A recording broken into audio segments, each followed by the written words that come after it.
नमस्कार, जोहार। और आप देख रहे हैं न्यूज़ बाइस्कोप। जिस तरह से तमार में कल कदाचार को लेकर के 159 छात्र और 5 सिंडिकेटर्स की गिरफ्तारी हुई थी, उनको लेकर के आज सुबह तमार से पुलिस की चाक चौबंद व्यवस्था में, सुरक्षा की पुख्ता व्यवस्था के बीच में 5 बसों में बैठाकर इनको आज रांची के व्यवहारिक न्यायालय में लाया गया, जहां सीजीआई के समक्ष इनको पेश किया जाएगा। चीफ जुडिशियल जो हैं अधिकारी, उनके समक्ष इनकी पेशी की जाएगी और आगे की कार्रवाई की बात जो है, यहाँ से आगे की कार्रवाई बढ़ेगी।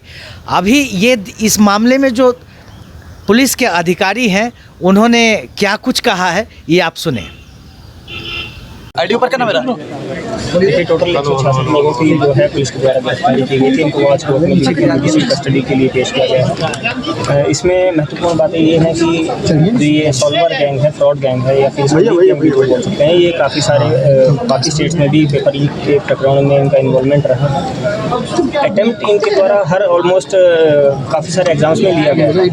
तो कुछ केसेस में सक्सीड भी करते हैं, ये जो गैंग के मेंबर्स हैं, कुछ केसेस में सक्सीड करते हैं, कुछ केसेस में ये लोग सक्सीड नहीं करते हैं। हालांकि ये एग्ज़ाम्स को टारगेट करते हैं। टारगेट करने के बाद उसमें जितने भी अपने एजेंट्स के थ्रू स्टूडेंट्स को मंगवाने की लाइनअप करने की कोशिश करते हैं, और उसके बाद ये पूरा प्रोसेस जैसे ही एग्ज़ाम का अनाउंसमेंट होता है, एग्ज़ाम की डेट्स का जो अनाउंसमेंट होता है, उसमें इनका प्रोसेस लाइनअप करने वाला जो प्रोसेस है वो इनिशिएट हो जाता है। अब इनके दो साइड से, दो तरीके से ये लोग काम करते हैं। इनका एक साइड है कि स्टूडेंट्स को लाइनअप करवाना, ये जो अनफेयर मीन्स का जो यूज़ करना चाहते हैं, जो विलिंग जो ऐसे अभ्यर्थी हैं जो अनफेयर मीन्स का यूज़ करके एग्ज़ाम पास करना चाहते हैं, और ये एक टाइम टेकिंग प्रोसेस है। 1 महीना लग जाए, 1.5 महीने लग जाए, एक दिन में तो इनको 150 या 200 स्टूडेंट मिलेंगे नहीं। तो ये लंबे प्रोसेस में आराम से ये लोग बैकग्राउंड में वर्क करते रहते हैं। दूसरा प्रोसेस है इनका जो चलता है कि पेपर लीक करवाने की कोशिश करना।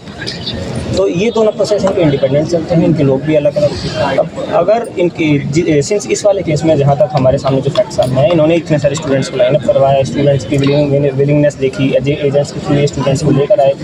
और जो दूसरा इनका प्रोसेस था पेपर लीक करवाने, उसमें ये हमेशा सक्सेसफुल नहीं हुआ। इनके द्वारा बताया भी गया है कि हम उसमें ऐसा करते कि जब स्टूडेंट्स ने बोला कि आपने लाइनअप करवाने की जो बात बोली, अब हमें एग्जाम पेपर एक तरीके से एक कस्टमर्स की तरह ट्रीट करते हैं स्टूडेंट्स को, कि अगर लीक हो गया तो भी ठीक है, और अगर लीक नहीं हुआ तो भी इनकी जो क्लियर इंटेंशन जो इस बार जो आया है कि इनकी जो क्लियर इंटेंशन है कि फ्रॉड करने की कोशिश भी कर रहे थे स्टूडेंट्स के साथ। हालांकि स्टूडेंट्स का भी जो इंटेंशन था वो यही था कि पेपर लीक हो, और पैसे में पेपर लीक जो लीक पेपर था उसके हर बार ये कहना है कि फ्रॉड कम लीक गैंग है। तो जब ये लीक करने में सक्सेसफुल हो जाते हैं तो ये उस एमओ से काम करते हैं, और अगर पेपर लीक नहीं कर पाते हैं तो ये एक तरीके से ड्यूपिंग और फ्रॉड करते हैं लोगों के साथ और अभ्यर्थियों के साथ। धन्यवाद। वो चेक देने की बात उन्होंने स्वीकार की है। उन्होंने चेक, तो इनके जब मोबाइल फ़ोन, इनके ओरिजिनल डॉक्यूमेंट्स, इनका हैंडमेड कार्ड जब इनसे लिया गया तो वो चेक भी इनसे ले लिया गया, और अभी बहुत सारे चेक इनके होंगे उनके पास, जिसके रिकवरी करने की हम लोग कोशिश करेंगे। अलग अलग लोग कितने पैसे देख लीजिए किसका वो कैंडिडेट के ऊपर डिपेंड करता है। कुछ कैंडिडेट 10 लाख में बात हुई थी, कुछ कैंडिडेट 15 लाख में।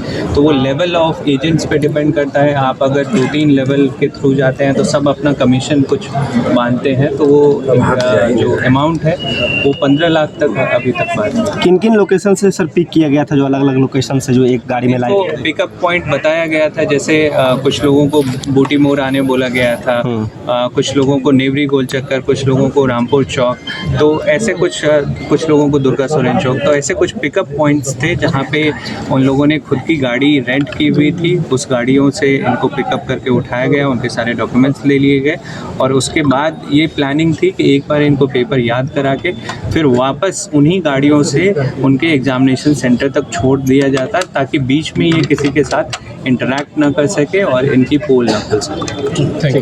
और इस पूरे प्रकरण में मैं स्पेशली धन्यवाद देना चाहता हूँ Seraikela SP sir Mukesh Lonayat sir का, जिन्होंने बहुत कम समय में आके वहाँ पे घटनास्थल पे आए। उन्होंने पूरी एक टीम भेजी वहाँ पे, ईचागढ़ थाना प्रभारी, चौका थाना प्रभारी, और उनकी पूरी टीम आई और पूरी रात इंटरोगेशन चली। तो मैं उनका स्पेशली इस पूरे प्रकरण में धन्यवाद। कुछ लोग फरार भी जो हुए, उनकी गिरफ्तारी को लेकर कुछ आप लोग को अब तक मिले हैं? अभी उनकी गिरफ्तारी के प्रयास चल रहे हैं और उसके बाद ही कुछ कितने लोगों को इस गैंग में काफ़ी मेंबर्स इन्वॉल्व हैं। उनका जो कन्फेशन रिपोर्ट आया है उसमें काफ़ी नाम भी सामने आए हैं, तो उनकी हम लोग गिरफ्तारी करने की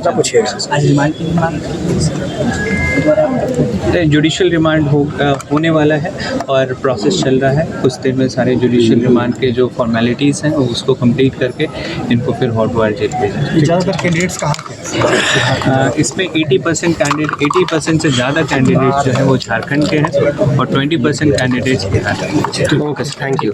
दरअसल सिंडिकेटर्स जो हैं वो दोनों तरह की तैयारी थी।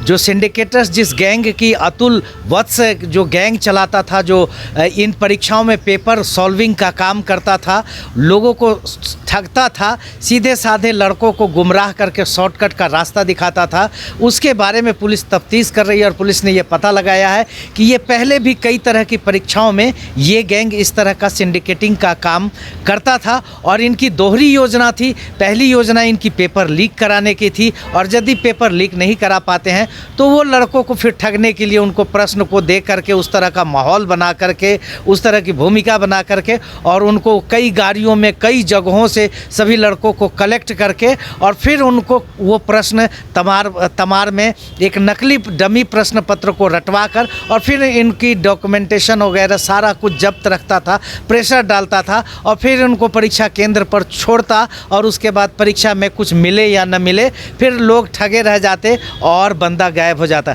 यही कहानी का पूरा नेक्सस जो है अभी तक पुलिस के तफ्तीश में है और फिलहाल सीजीआई ने इन लोगों को कितने दिनों की हाजत में लेने की बात कही है और जिस तरह का भी अपडेट इन लोगों के इन अभ्यर्थियों का भविष्य को लेकर के आएगा वो न्यूज़ बाइस्कोप आपको अपडेट देते रहेगा। सहयोगी अमित के साथ राजेश कृष्ण, न्यूज़ बाइस्कोप, रांची।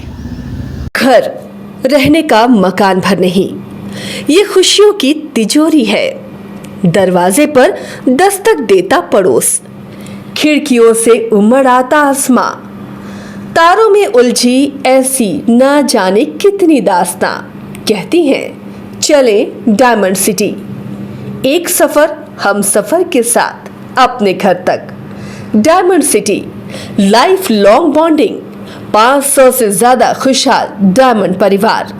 जल्दी करें, सिर्फ 200 फ्लैट बाकी। आज ही बुक करें अपना आशियाना।